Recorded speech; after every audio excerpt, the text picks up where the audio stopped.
Hello, welcome everyone again to this interesting maths class.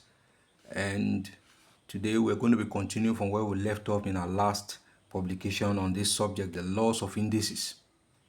And today we'll be doing the part 2 of it. The part 1 in our previous publication covers the first 3 laws of indices. Please go and watch that video. Check our indices section and playlist. You see it there. You watch the first one, the laws of indices part 1, and you see the first 3 laws there. So today is part 2, and we'll be continuing from the 4th law. We did the first 3 in the first part of this publication. So today we're going to be going on with the 4th, 5th, and maybe the 6th law as time will permit. So we'll begin off here today with the 4th law. Law number 4, the 4th law of indices. And that law states that a raised to power x over y is equal to the y root of a all raised to power x. Take note of that. The 4th law of indices.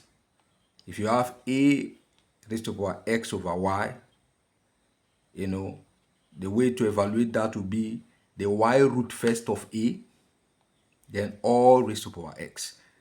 Please mark that. And we're going to be taking some examples so that you understand better and better.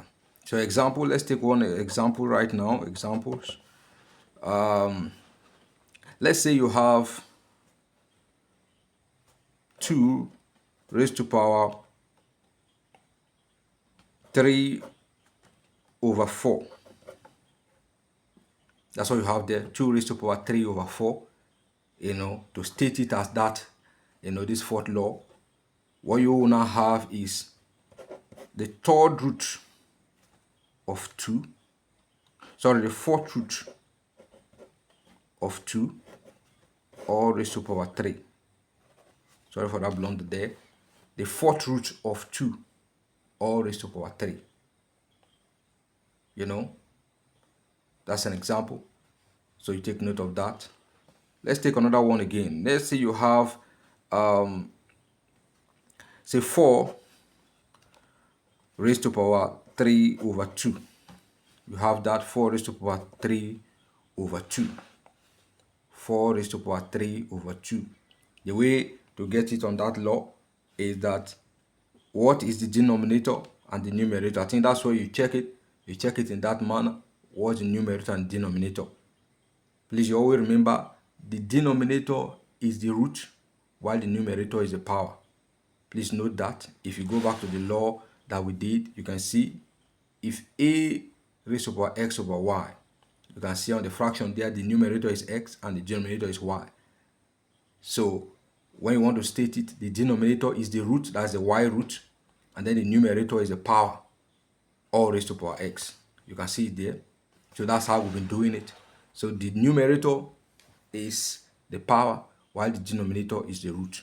So here, let's get back to this question now and deal with it. 4 raised to power 3 over 2. So first of all is the root, that's the second root. As the square root, second is square. We don't write it because this is second root already. Square root is a square root of 4, all raised to power 3. And we can complete that evaluation. This evaluation will give us the square root of 4 is what? Square root of 4 is 2, all raised to power 3. That's what it means. And that is, from that, one of the laws we have done before. This means 2 raised to power 3. And 2 raised to power 3 is 2 times 2 times 2. According to one of the laws we have done before, 2 raised to power 3 is 2 times 2 times 2. And that will give you 2 times 2, 4, 4 times 2, 8. So that is it. That is it. That's it about this law of indices. A raised to power x over y will be the y root of a, all raised to power x. And that's what we have there. Maybe we should just take one more before we end this law, move to the next law. Let's take one more of it. Let's say you have 9 9 raised to power 3 over 2. 9 raised to power 3 over 2. That will give you the square root of 9 all raised to power 3. The denominator is the root, that square root. In mathematics, we don't write 2. It's from 3 up that will write. And then the numerator is the power. That's the 3 you have there. And what does that mean? The square root of 9 is 3. 3 times 3 will give you 9. All raised to power 3. And that is 3 raised to power 3. That's 3 raised to power 3. And 3 raised to power 3 is 3 times 3 times 3. And that will give you what? 3 times 3, 9. 9 times 3, 27. So that is it. So you can do more and more. And no matter how it's stated, just know that the denominator is the root while the numerator is the power. All right. Now let's go into the next law of indices. We've done the number 4. Let's go to the law number 5. Law number 5. The law number 5. It states that if a raised to power minus x, it will be equal to 1 over a raised to power x. That is it. A raised to power minus x, that's negative indices. A raised to power minus x, you take the reciprocal of it to remove the negative sign. That's what it means. So a raised to power x will be the reciprocal of this, the negative sign will disappear. A raised to power minus x will be a raised to 1 over a raised to power x. That's what it means. So straight away we can take an example there, e.g. an example. Let's take an example. If we have 2 raised to power minus, let me start it simple, minus 3. 2 raised to power minus 3. What it means is that it's 1 over 2 raised to power 3. You can see when you take the reciprocal, the minus sign will disappear. So we take the reciprocal to remove the minus sign so that we can then work on it. So 2 raised to power minus 3 will be 1 over 2 raised to power 3. And 1 over 2 raised to power 3, will be equal to, for short, 1 over 2 raised to power 3. 2 raised to power 3 is 2 times 2 times 2. That's 3 times, that's 8. So it's 1 over 8. That's what it means. 1 over 8. That's the fifth law. Maybe let's take one more example again. I have again 5 raised to power minus 2. Let's make it that simple. 5 raised to power minus 2. You take the reciprocal of it, it's 1 over 5 raised to power 2. And 5 raised to power 2 is 5 times 5, and that's 25. So it's 1 over 25. That's what you have there. 1 over 25. All right, so we'll take one more again, and then this. I will take this one. This one will be connected to the fourth law. We can mix them together because that's what they do when you begin to solve questions in examination questions. You see that they keep mixing the laws together in questions. So let's take one that concerns that, and that's let me say I have 16 raised to power minus 3 over 2. I have that. You can see the fourth law is there, but first you have to deal with first removing the minus sign for you to be able to solve for it. 16 raised to power minus 3 over 2. First you have to deal with it removing the minus sign, and doing that is you take reciprocal of it. That's 1 over 16 raised to power 3 over 2. So we'll bring in the fourth law now. We're in the fifth law, but we'll bring in the fourth law now to be able to deal with this. And bringing the fourth law to deal with this is that this is 1 over the square root of 16 all raised to power 3. 1 over the square root of 16 all raised to power 3. All right, and that will give you 1 over the square root of 16 is 4 all raised to power 3. So that will be 1 over 4 raised to power 3. And 4 raised to power 3, 1 over 4 raised to power 3. The square root, look at it again. the square root, the denominator is the root, that's the square root of 16, all raised to power the numerator 3. And that will give you the square root of 16 is 4, so it's 4 first. You first deal with the square root, and then before you deal with the power. So the square root is 4, and 4 times 4, and then 4 raised to power 3, sorry. And then 4 raised to power 3 is 4 times 4 times 4, 1 over 4 times 4 times 4. 4 times 2 is 8, 4 times 4 is 16, sorry. And then 16 times 4 is 64. So 1 over 64. That's the answer. So that's what we have for the fifth law. Now, finally, for this part, let's take the sixth law, and we'll end this section, this part. Maybe from the part 3 of our publication, we'll come up with the seventh law upward. But for the sixth law now, the sixth law of indices, the sixth law of indices states that a raised to power x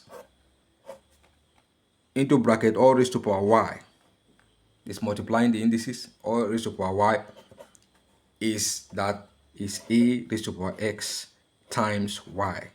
Get that straight? And that's in evaluation will give you a raised to power xy. You know, in algebra, a raised to power xy. In algebra, xy means x times y. That's what it means. A raised to power x, all raised to power again y, meaning that you multiply the indices, that's the indexes. You multiply them, multiply this x and then y. They are both powers, but so far as the bracket demarcating them, multiply them, and then that will be a raised to power x times y, and that will be a raised to power x y. And straight up, we can take an example, to deal with this. Let's take an example to deal with this. An example to deal with this, let's say you have 3 raised to power 2, all raised to power 5, to deal with. The law states that you multiply the indices. They are both indices raised to power and then raised to power. They are both indices, so you multiply them. So you take the base 3, all raised to power 2 times 5. That's what it means. 2 times 5.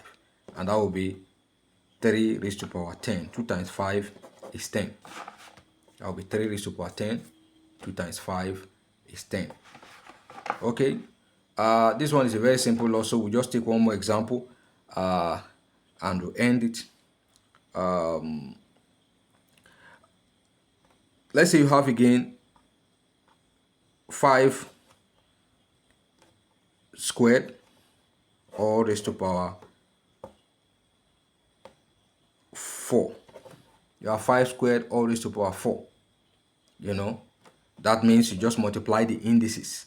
That is the index. Multiply them, and that will be 5, the base, all raised to power 2 times 4. It's good you put a bracket while still dealing with it. It makes it clearer, and that's 2 times 5. So 5 now raised to power 2 times 4 is what? 8. So it's 5 raised to power 8. You can evaluate that and arrive at the answer. So this is the laws we can take for this part of our publication, laws of indices part 2. We took the first, the fourth, fifth, and the sixth law here, and so you can go over and over again to get fully acquainted with it, because we'll get to a point where we begin to do real examination questions, and you see all the laws come into play, all of them come into play, just like what we did in law number 5, bringing in law number 4. So that's it for this publication. God bless you for watching. And before we go, let me leave you with John chapter 8, verse 12. John chapter 8, verse 12. Our Lord Jesus Christ is saying, I am the light of the world. He that followeth me shall not walk in darkness, but shall have the light of life. There is no light without Jesus Christ. He is the way, the truth, and the life. And his life is the light of man. And his light shines in darkness, and darkness comprehends it not. That's John chapter 1, verse 4 to 5. His life is the light, and his light shines in darkness, and darkness comprehends it not. What this means is that you follow Jesus Christ, you never walk in darkness, you always be in the light. And when you're in the light, no force of darkness can come near you, and you enjoy the life of Jesus Christ. That is the only essence of living. He's calling you today. Turn yourself to him, give him your life, and let him continue to lead you, especially in this season where we celebrate his resurrection. I pray that resurrection power walk in you, that you will turn to him and follow him all the rest of your life in the mighty name of Jesus Christ. God bless you for watching, but you can do more, by subscribing and liking, commenting, asking your questions on the comment section, and the Lord will bless you in the name of Jesus Christ. Have a nice day. Bye-bye.